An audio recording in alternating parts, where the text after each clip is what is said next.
All right, welcome back. So while we answer those questions, this kind of question, those kinds of questions, please think of what is the next station? What's my next vessels that I'm traveling to? So we started with dorsalis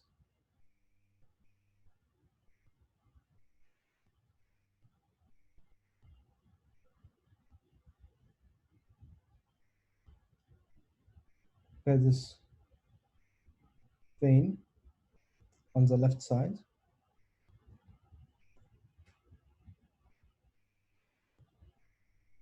So let me go back on here. So I started here, left dorsalis pedis vein.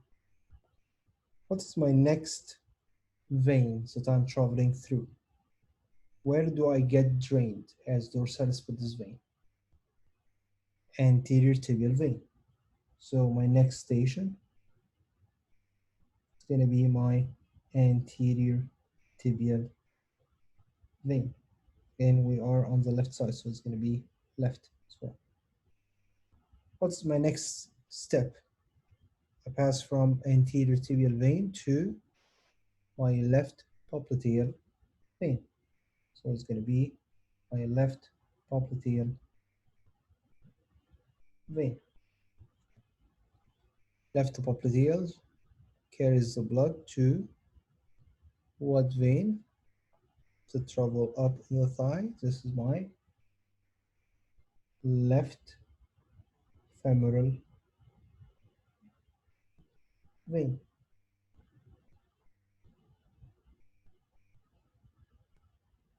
Next, what's going to be the next vein I'm traveling to? Left femoral vein carries the blood to external iliac vein. So femoral vein carries the blood to external iliac vein. So next is going to be my left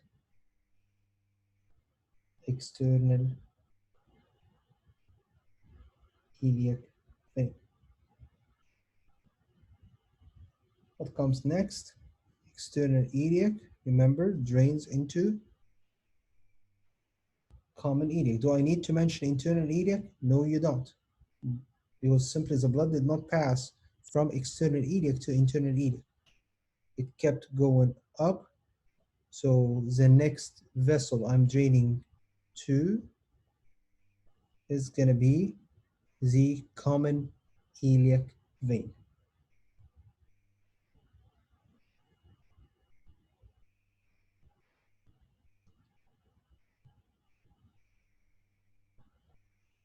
In the back of my mind, veins, I am willing to reach my right atrium. Remember this. This needs to be kept in the back of your mind all the time. You are traveling through veins, so you want to reach the right atrium. This is your destination.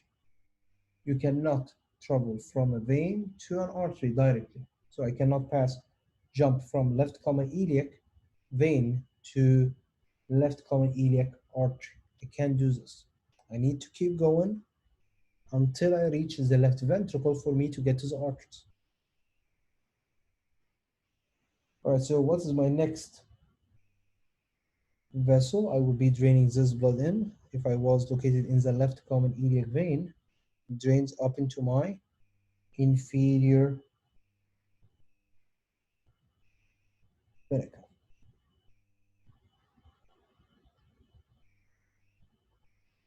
And remember, inferior vena cava carries the blood all the way up to my what chamber of the heart? Right atrium. Do I need to mention renal vein? No, you're not getting to the you're not getting into in the renal vein. You're not getting into the hepatic veins. You're gonna keep going up through the inferior vena cava to reach the right atrium. You can't go from one organ to the other like this because the blood is coming out. It's not going in. So you kept moving along the inferior vena cava to get to the right atrium. So next is gonna be my right atrium.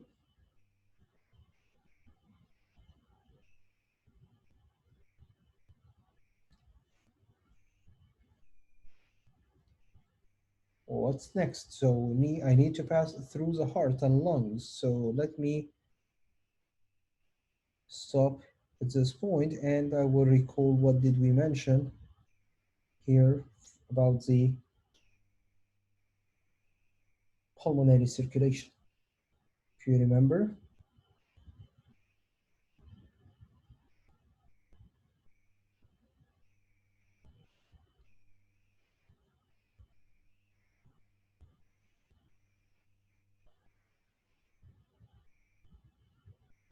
right atrium allows the blood to travel down towards the right ventricle, passing through the tricuspid valve. So my next point is going to be tricuspid valve.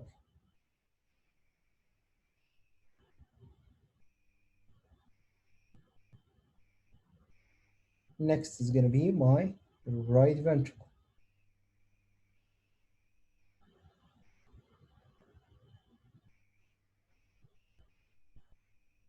Right ventricle, remember, it pumps the blood up towards my lungs, passing through the pulmonary semilunar valve. So next is going to be my pulmonary semilunar valve.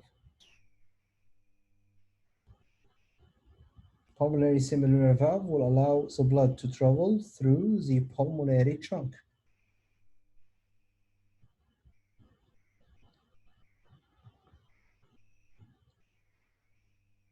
Pulmonary trunk will be allowing the blood to reach the lungs, passing through the pulmonary arteries.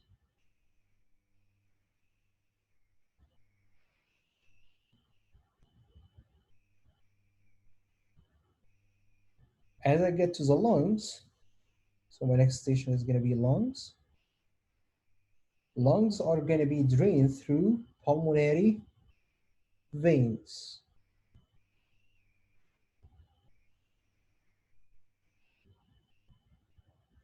After the blood becomes oxygenated.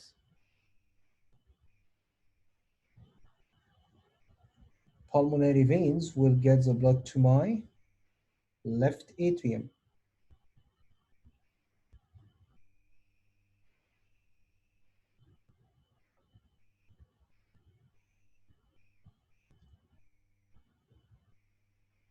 Next, the blood will be passing from the left atrium down to the left ventricle, passing through this valve. What do we call the valve on here? It's my mitral valve or bicuspid valve. So next is going to be the mitral valve. And mitral valve allows the blood to travel to my left ventricle.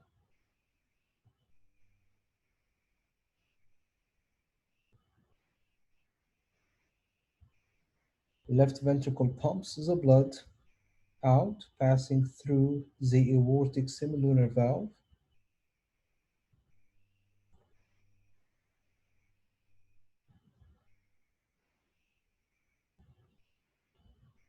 To reach the proximal part of the aorta. Remember, this was my ascending aorta.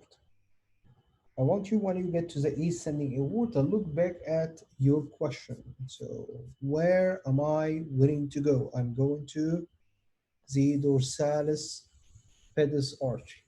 This will tell you which part of the aorta would you like to exit the aorta in. So let's go back to the diagram showing the arteries on here. So I'm at the ascending aorta and I want to get to the dorsalis pedis artery on the right side. So how can I do this? So I go ascending. What comes after ascending aorta? What do we call this part on here? Arch. So next is going to be my aortic arch. So what?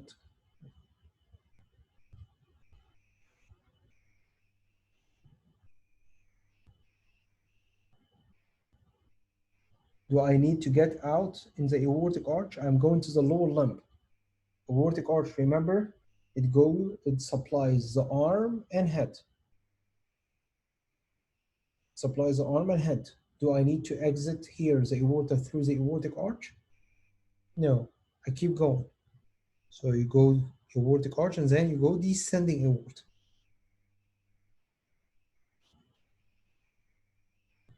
And remember, descending aorta has two parts. You go first through the thoracic aorta,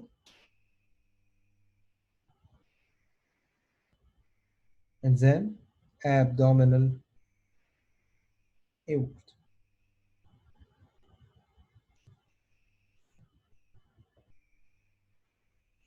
Would you like me to exit through celiac trunk, renal artery, superior mesenteric artery, inferior mesenteric artery? Would you like me to exit here anywhere? No. So you're going to keep going, keep going, keep going through the abdominal aorta until you reach. Which side am I going to? I'm going to right side. So I want to go to the right side. So I will take the right common iliac artery.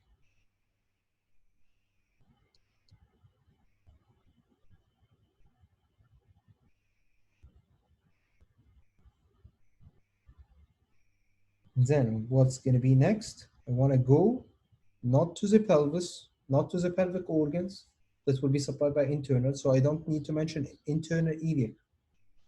I need to mention on here the ones that I will pass through in order to reach the lower limb, which is going to be my right external iliac.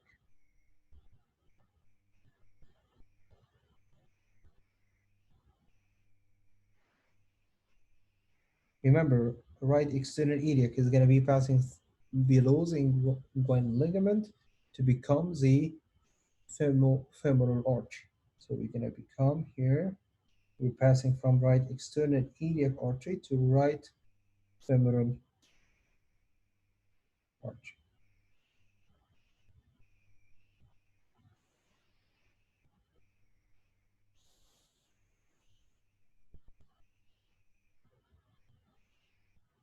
Right femoral artery keeps going down and backwards to become the right popliteal arch.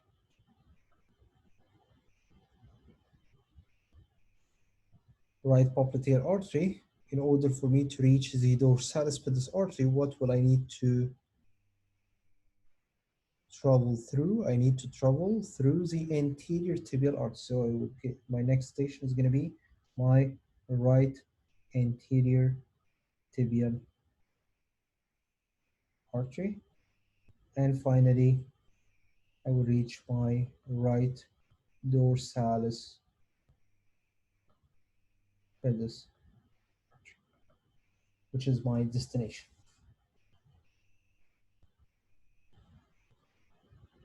Any questions? Any questions on how to answer such questions here?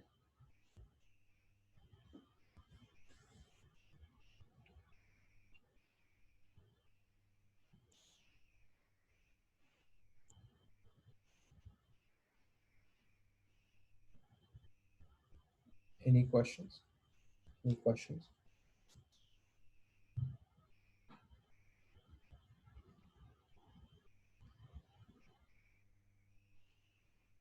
No, you're gonna rely on your memory. On the exam, on the exam, you're gonna rely on your memory. So you need to be able to memorize the order by which the vessels are gonna be connected. And you need to be able to, what will I do? I will give you a list of vessels that you might or not use. And you're gonna be matching this list with a set of numbers.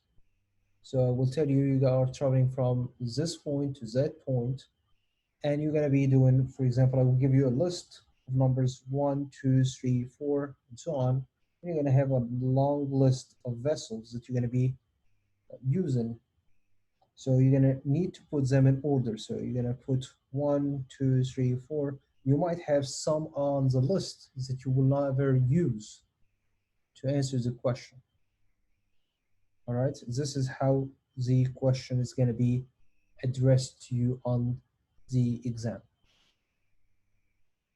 So you're not seeing here what I'm pointing to. So you're going to have a list of numbers, and you're going to have a long list of vessels and cardiac structures, and you're going to be matching them to one another. In order for you to reach the good match, you're going to need to move in order, and you're going to need to use the correct uh, chambers, correct valves, correct vessels for you to answer them in a correct way. All right, so for the in-class activity for today, so we'll give you another example of those questions. I want you to try to get it completed until we meet next time for us to discuss them. Is this going to be on the lecture exam? No, it's not going to be on the lecture exam. It's going to be part of the lab exam. If you remember, I told you earlier that 85% of the lab exam, it's going to be diagram based. You're going to have diagrams either from your PowerPoint textbook or from visible body. Those are diagram based. So I will ask you name the chamber on here, name the valve. So you're going to be provided with numbers and again a list of options. All right, so you're going to have numbers and a list of options, and according to the pointed structure on the diagram, you're going to be able to choose the single best answer. This is going to be representing 85% of the exam.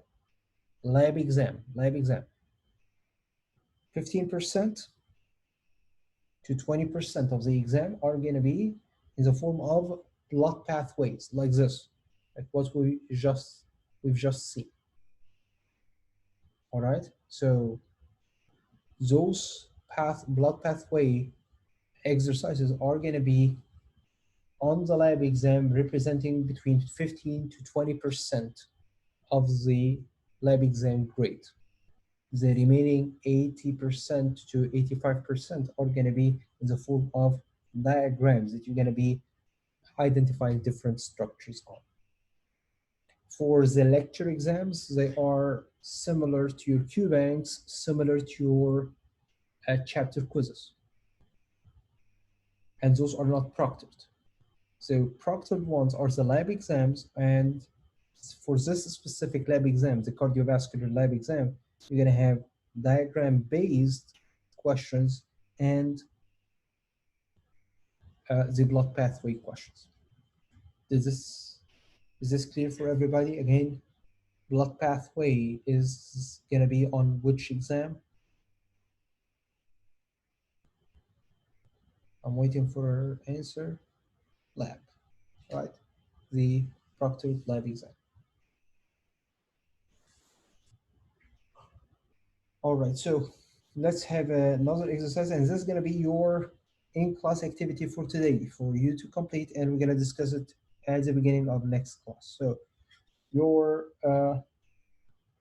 question here is going to be a little bit much more complicated than the previous one. The previous one is just an easy one. It's a very simple one.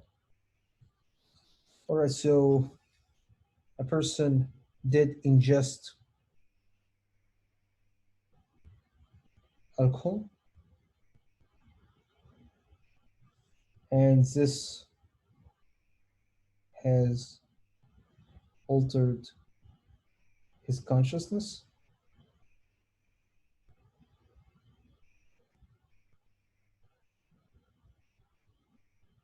all right, or his, let's say,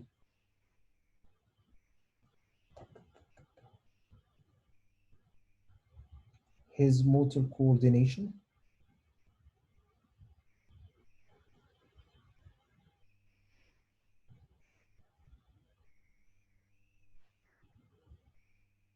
and finally, we find this alcohol or part of it in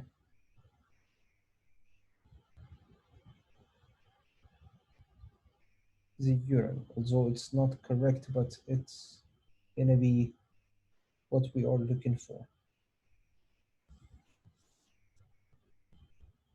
So here, I want you to mention the pathway of the alcohol here.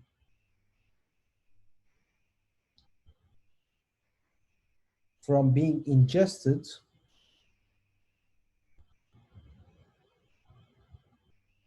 and then reaching the brain, and the part that is responsible for the motor coordination is going to be the posterior part of the brain. So I want you to get to the posterior part of the brain. And then you want to track the alcohol in his system until it gets out in the urine. In other words, you want to reach the brain from the intestines,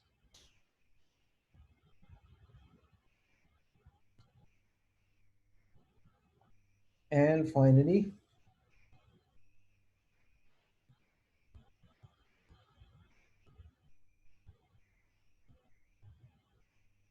you want to reach the kidney to get filtered in the urine. Does it make sense? Does it make sense?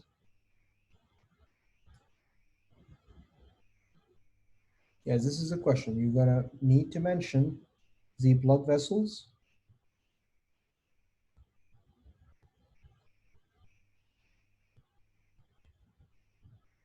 cardiac chambers,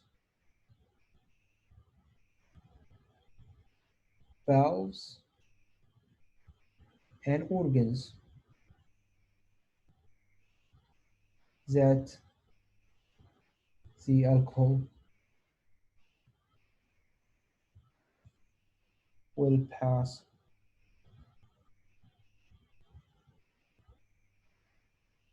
through in this pathway. So starting from in small intestines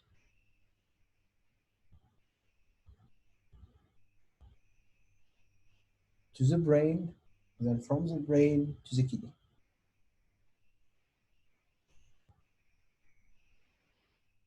Yes. So from the intestines to the brain to the kidney to the urine. Yes. So once you get to the kidney, the blood once it gets in the kidney in the kidney, it gets filtered and it's gonna be released into urine. All right. So again, the question for the in-class activity for today. I want you to track the pathway of an alcohol that has been ingested, means it got absorbed in the small intestines, and it traveled from the small intestine to alter the motor coordination of the person. So it did reach the brain. So I want you to travel from the intestines to the brain, and then we find this alcohol out in the urine. So I want you to track the alcohol from the brain until it reaches the kidney for the kidney to filter it out in the urine. No, I want you just to track it in this pathway. If you don't have to go to anywhere else other than those three. But how do you connect them together? This is the question. So you want to get them directly from one to the next. All right, you don't have to say, for example, it went from the small intestine to his toes, and then back to his lungs, back to his shoulder, then to the brain. All right, so just go directly from small intestine to the brain, from the brain to the kidney. Is this question clear? Is it clear?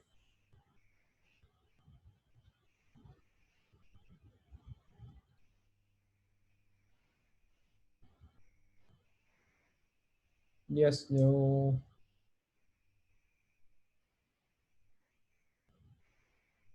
somewhat. All right, so let me start to answer it with you, just to give you a hint about what you're going to be doing. All right, so we're looking here. A person ingested the alcohol, so it gets to what part on here? Small intestines, right? And what drains the small intestine? What drains the small intestine? What gets the blood out of the small intestine, carrying the nutrients? Superior mesenteric vein. Superior mesenteric vein will drain into what? Hepatic portal vein. To where? To the liver. So you see, small intestine, superior mesenteric, hepatic portal, liver. Then where would it go after it reaches the liver? Remember, liver will be drained through the hepatic veins into the inferior vena cava. Then right atrium, right ventricle to the lungs, back from the lungs.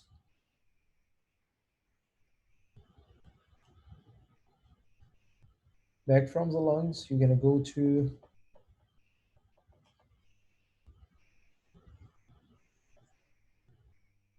pulmonary veins, left atrium, left ventricle, aorta, ascending aorta. You don't go to the coronary veins.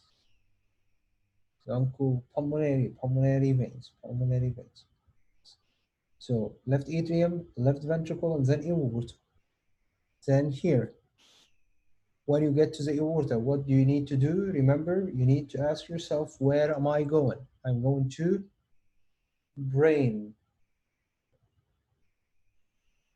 So you have 4 alternative ways to reach the brain. Either take brachiocephalic artery, or you take left common carotid, or you take left subclavian. You pick one, just pick one.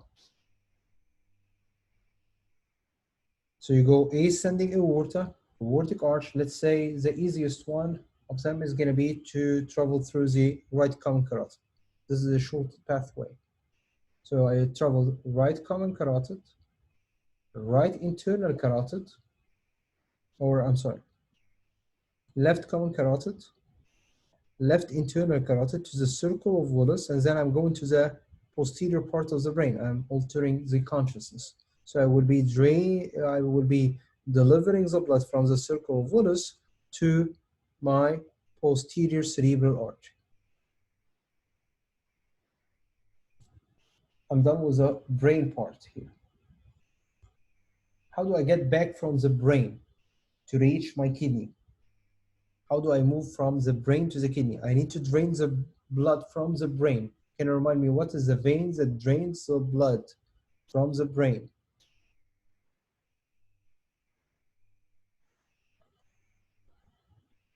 Internal jugular veins. So I get the blood back from the brain, internal jugular veins. Internal jugular vein drains in my brachiocephalic vein. Brachiocephalic vein to my right atrium, to the right ventricle, to the lungs.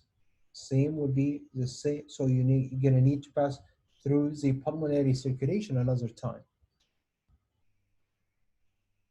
So you pass right atrium, right ventricle, to the lungs, back from the lungs to the left atrium, left ventricle to the aorta. Then from the aorta, where am I trying to go? I'm moving from the brain to the kidney.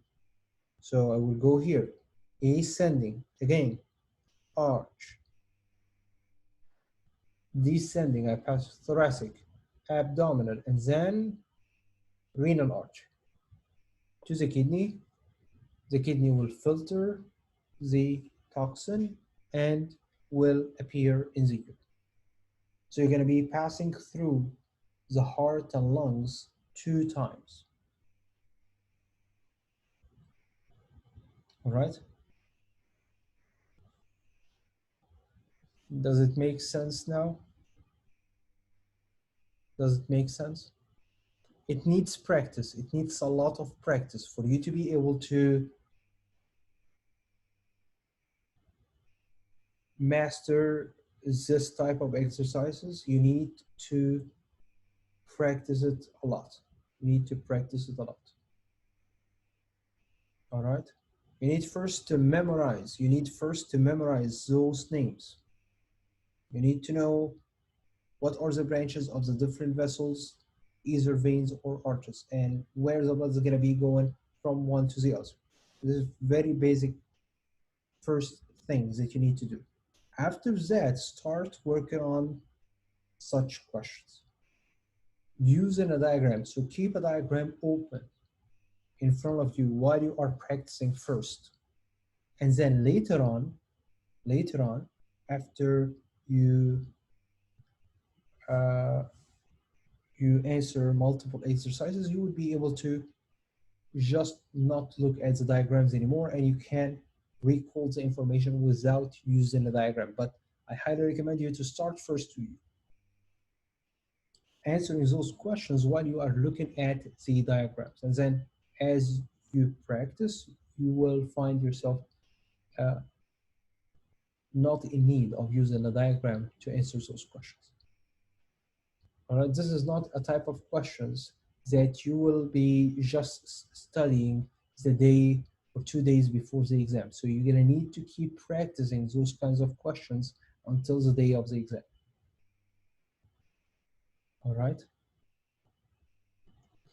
We're gonna answer this question in details next class. We're gonna answer this question in details next class. So this, I did just answer it with you just to give you an idea about what you're gonna be doing. I don't want you to write down the answer right now. I want you to think and take the time to answer it on your own for you to practice. All right. This part covers like 80% of the vascular part that's going to be tested on visible body. So you can now go and start looking at how the blood vessels look on the diagrams and the models from visible body. So I'd recommend you to start working on the vascular part as well at this point. Any questions? Any questions?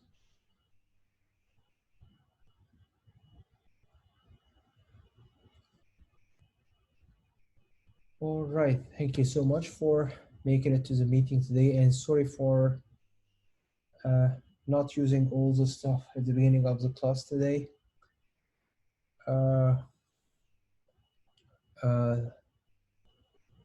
This completes our discussion for today, and would you please, no, we're not done with chapter 19. Chapter 19, this is part of chapter 19. This is part of chapter 19. So if you open your textbook, you're gonna have the anatomy part of the vascular system. This is the anatomy part.